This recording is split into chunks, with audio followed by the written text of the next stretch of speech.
Okay, so let's go for, what will we go for here? Oh, so he goes for c5. This is a little bit of an unusual move here. I probably could and should have just taken that pawn. But in general, to play like this, it feels a little bit strange. I guess now it's transposed into some sort of Sicilian, like some kind of closed Sicilian, but without the knight on c3. So I don't really like this. Black has to be very careful when he plays like this with h6 and maybe some upcoming g5 stuff, or very typical idea that I see quite regularly amongst club level players, less experienced players. They're obsessed with covering the g5 square, and it's very difficult to actually know when you should cover the g5 square and when you shouldn't, because in many mainline theoretical lines, h6 or h3 is like a big theory move. So it can be tough to toe the line between, when you should be doing that and when you shouldn't.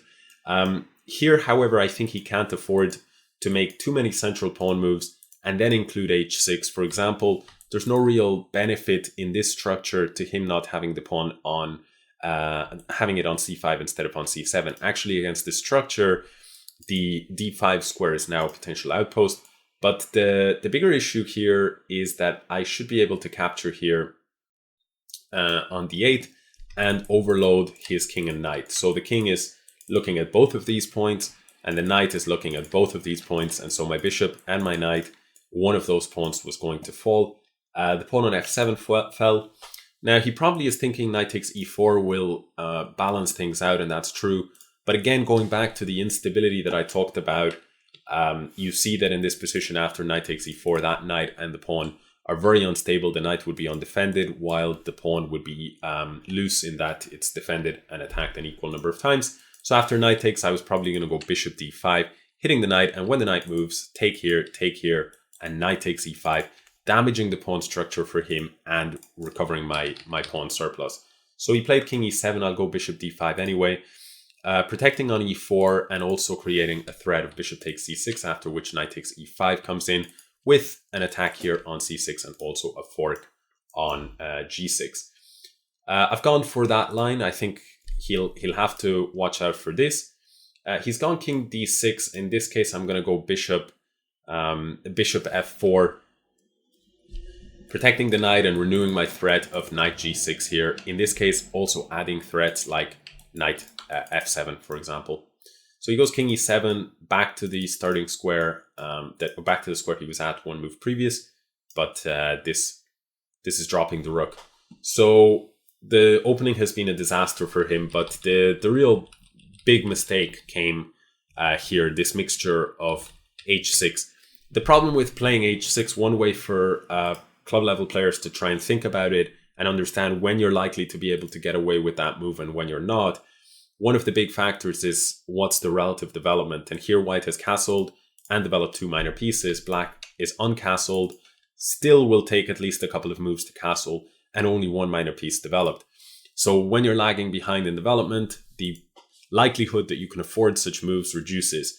The other thing is, oftentimes you can afford moves like this even if you're lagging behind in development, in the case that the center is relatively locked, because then it's harder for your opponent to take advantage of your lag in development. But in this case, my last move had been c3, indicating that I wanted to sort of blast open the center. So definitely it was important for black here to, for example, develop with, knight f6. The problem would have been knight g5, I guess. And you feel the problems with, creating such weaknesses here. Okay. We're in this position, and I'm just going to return the knight to g6, and just because otherwise the knight on h8 in many situations can get trapped. Here I'll go rook e1, I think. And again, you see that instability that I'm talking about. Undefended, and loosely defended. So in this case here, the move knight e4 would lead to material gains. If he had played a move like bishop f5, I would just take, and then f3. And you can see that when you have so many minor pieces undefended or poorly defended, and your king on top, and they're all lined up like that, it's very likely to end up in disaster. So here I'll play rook takes c6. It's the only move that I have in order to maintain the defense of the knight. And the only thing that I really have to be careful about here is do not have some kind of lapse in focus and give yourself problems with the back rank. So I'll play h4 just so I don't have to worry about that. Although I will make a mental note that it's not... Oh, I nearly dropped this knight, actually. Let's play h5 to secure it. My mental note is I cannot be 100% relaxed that I will never get checkmated on the back rank, because the square that I gave myself is a dark square.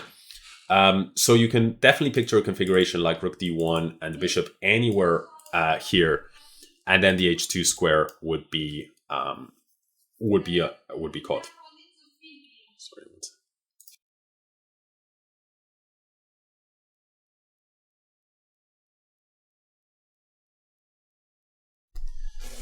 Sorry there. I was just... there's a lot of people in this house, actually, because of the coronavirus. Some trips and plans were changed. So I was just letting people know that I am streaming. Yeah, because in case you guys can hear background noises, I don't know how my mic is a bit sensitive. So I'm back, and yeah, let's resume conversation about this this game. I'm going knight c4. I just want to keep this structure here, and probably a smart move for him would be to play a3 here. The idea being that if b takes a3, he can play bishop takes, and if knight takes a3, then this guy is undefended. And once again, notice the tactical shot arises in situations where there is instability. You see this pawn, one attacker, one defender. This pawn here, one attacker, one defender, sorry. So both of them are loose. And then black uses a way of essentially disrupting this configuration with this move a3, finds a way. Rook e4, though, that blunders into this nasty fork. So sorry to my opponent if at any point he sees this. I did not mean to slow roll you, taking so long before actually capturing. I just was explaining the position, as you guys will know. So here, now at this point, I'm looking for the fastest way to checkmate the opponent. So rook c7, just trying to lock the opponent down. And actually, if he moves this bishop anywhere other than d8, I guess. I mean, in fact, if he moves that bishop almost anywhere, yeah, it's really a disaster for him. I don't know. Oh yeah, I can just take it, actually. Sorry, I didn't realize that I can take it, and then rook e7 will be checkmate. There is no square left.